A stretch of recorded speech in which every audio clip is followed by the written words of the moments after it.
What's up, Math 8? Thanks for tuning in for another episode of Math with Mullins.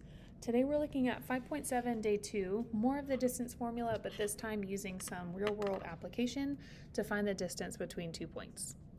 We're only going to have 3 examples today, but just keep in mind the distance formula is as follows.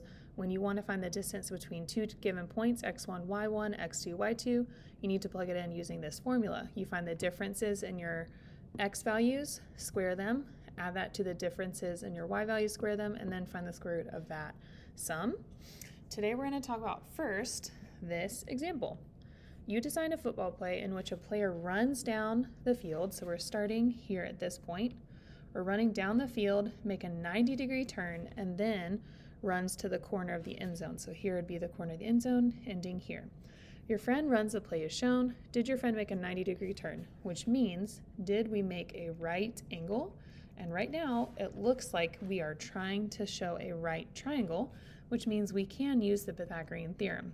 However, when we think about the Pythagorean theorem and using it to our advantage, we got to make sure we know the distances between each point. So we're going to try the distance formula first. The first thing we're going to look at are the 60-50 and the 30-20. So we're going to label those with x1, y1, and x2, y2. Okay? Remember, we find the differences of x1 minus y1. So I'm going to do 60 minus 30, and I'm starting with x1 minus x2 today, and that's okay because it's still going to turn out the same way. You could still do the opposite way because you'll end up with a negative number, but when you square the negative, it just turns to positive. And then I'll do 50 minus 20 for my y's. 60 minus 30 is 30, so I'm going to be squaring that in just a second. And then 50 minus 20 again is 30 squared. Those are both going to give me 900s, and 900 plus 900 is 1800. Okay, so what I'm going to do is find the square root of 1800, and that's giving us about, rounding to the nearest decimal point, tenth, 42.4. Okay, so this distance is about 42.4. Now I'm going to do that same thing, but with these 2 points down here. I'm going to do my x values of 30 minus 80 squared plus 20 minus negative 30 squared. 30 minus 80 is negative 50. I'm going to square that. And then 20 minus negative 30 equals 50. I'm squaring that as well. 50 squared is 2,500 plus another 2,500. I'm going to get 5,000. And I'm just going to find the square root of that 5,000, which is about 70.7.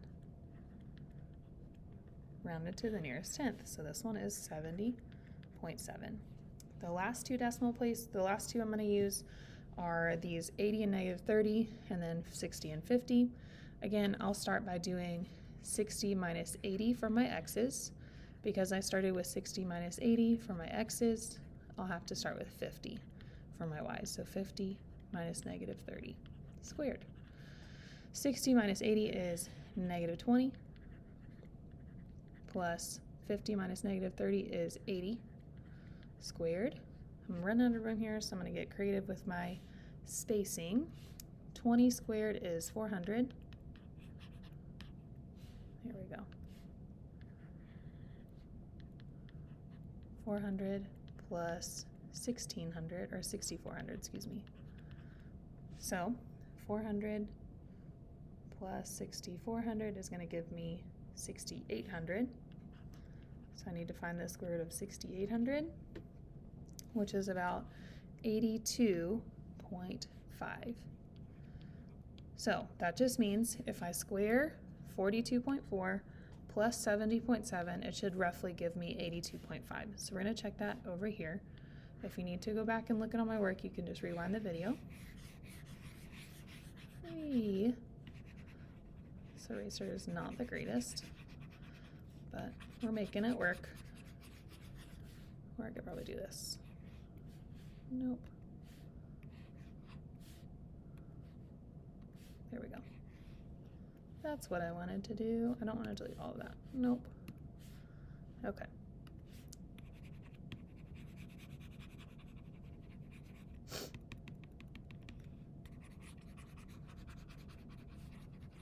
So I'm going to take 42.4, square it, and 70.7, square that, and that should be equal to 82.5 squared. Okay, 42.4 squared is first. I'm going to get 1,797.76. 70.7 squared is next. I'm going to get 4,998.49, and then I'm going to do 82.5 squared. 82.5 squared, that's giving me 6,806.25. Okay, remember our question is, does this make a right triangle? So if this works, I can add these two together and it'll give me that 6,806.25. Here we go. 4,998.49 plus 1,797.76 gives me 6,796.25, and 6,806.25 isn't necessarily the closest. So I would just look back one more time at that 6,800 square root, and it needs to be 82.46. So let's see what 82.46 squared is. 6,799. So it's actually a little bit closer if I use 82.46. I get 6,799.65, and that's pretty close to what we have here. Again, because we're dealing with decimals, those are more likely estimates. So we could say, yes, it's a 90-degree turn. Okay. The next two, we're just going to use the straight up kind of sketching here, and then we'll talk about, do I need to use a distance formula or can I use a Pythagorean theorem? Here we go.